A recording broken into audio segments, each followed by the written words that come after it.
साथ संगत जी प्यार से कहना धन निरंकार जी। आशा करती हूँ आप सभी बहुत अच्छे होंगे। स्वागत है आप सभी का आपके ही चैनल पर।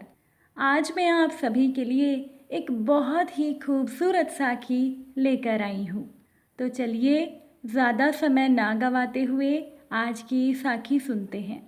साथ संगत जी, साक्षी की शादी हुई 5 साल हो गए थे।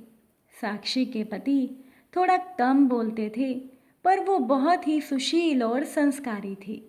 साक्षी के माता पिता जैसे सास ससुर और एक छोटी सी ननद और एक नन्ही सी परी, भरा पूरा परिवार था और साक्षी का जीवन बड़ी ही खुशी के साथ बीत रहा था। आज साक्षी अपने पुराने दिनों की याद में बैठी थी कि कैसे उसके पिता ने बिना मांगे ही 30 लाख रुपए अपने दामाद के नाम कर दिए, जिससे कि उनकी बेटी साक्षी खुश रही। साक्षी को याद आया कि कैसे उसके माता पिता ने बड़ी धूमधाम से उसकी शादी की और बहुत ही आनंदमय तरीके से मेरा विवाह हुआ था।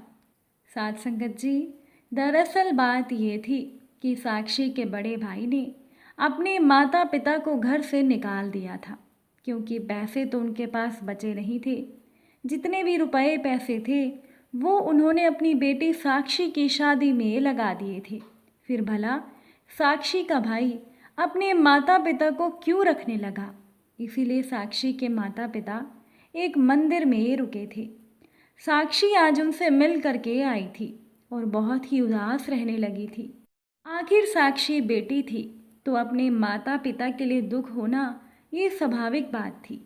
साक्षी को याद आया कि कैसे उसके माता पिता ने उसे कितने नाजों से पाला था और उसके पिता ने बिल्कुल उसे अपनी गुड़िया बनाकर रखा था। आज वही माता पिता मंदिर के किसी कोने में भूखे प्यासे पड़े थे।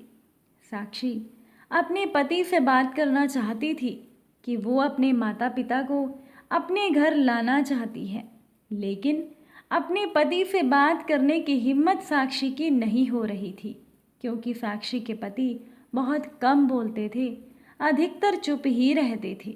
जैसे तैसे रात हुई, साक्षी के पति और पूरा परिवार खाने के टेबल पर बैठा था। साक्षी की आंखें सहमी थी।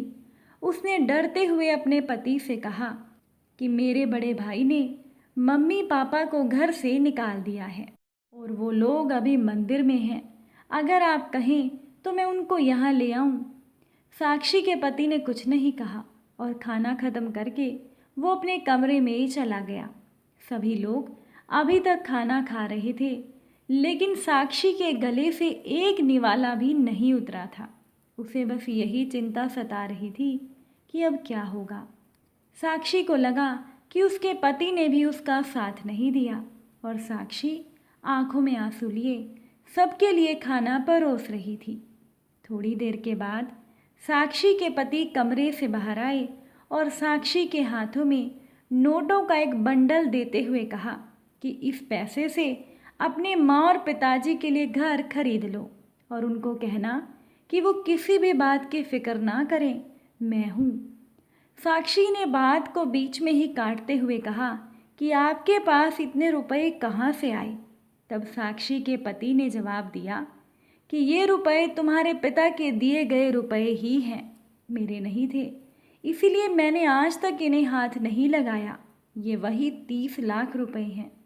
साक्षी के पति ने साक्षी को कहा कि वैसे भी तुम्हारे पिता ने ये रुपए मुझे ज़बरदस्ती दिए थे। शायद उनको पता था कि एक दिन ऐसा आएगा। साक्षी के सास ससुर अपने बेटे को गर्व भरी नज़रों से देखने लगे और उनके बेटे ने भी अपने माता पिता से कहा कि अम्मा बाबूजी, मैंने सब ठीक किया ना? साक्षी के सास ससुर ने अपने बेटे से कहा कि बड़ा नेक ख्याल है बेटा, हम तुम्हें बचपन से जानते हैं। तुम्हें पता है कि अगर बहू अपने माता पिता को यहाँ पर ले आई तो उसके माता पिता शर्म से सर नहीं उठा पाएंगे कि हम अपनी बेटी के घर में रह रहे हैं और वो लोग जी ही नहीं पाएंगे। इसीलिए तुमने उन लोगों को अलग घर दिलाने का फैसला किया है।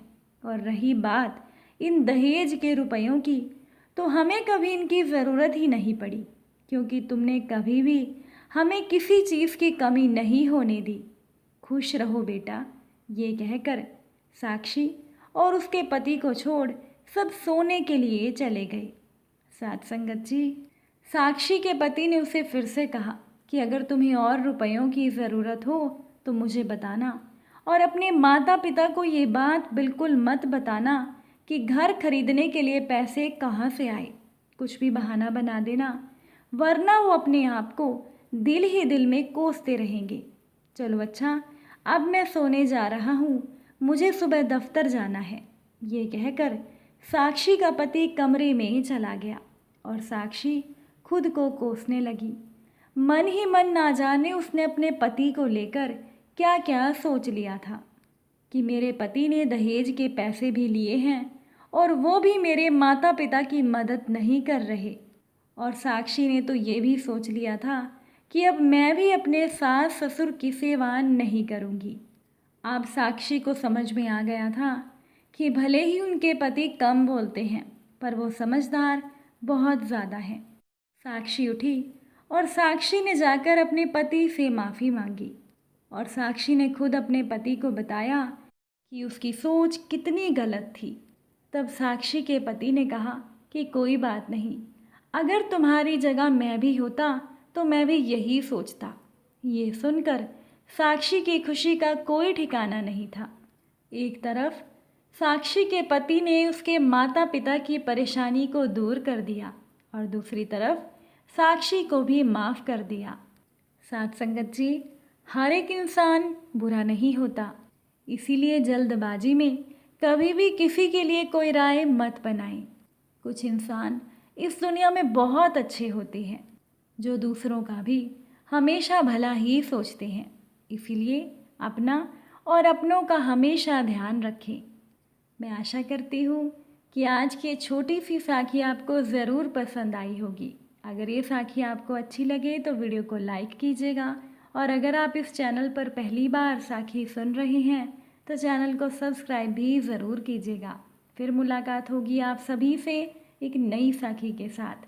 तब तक के लिए खुश रहिए, सेवा सिमरन सत्संग कीजिए, सतगुरु माता जी के चरणों से जुड़े रहिए। बड़े प्रेम से बोलिए धन निरंकार जी।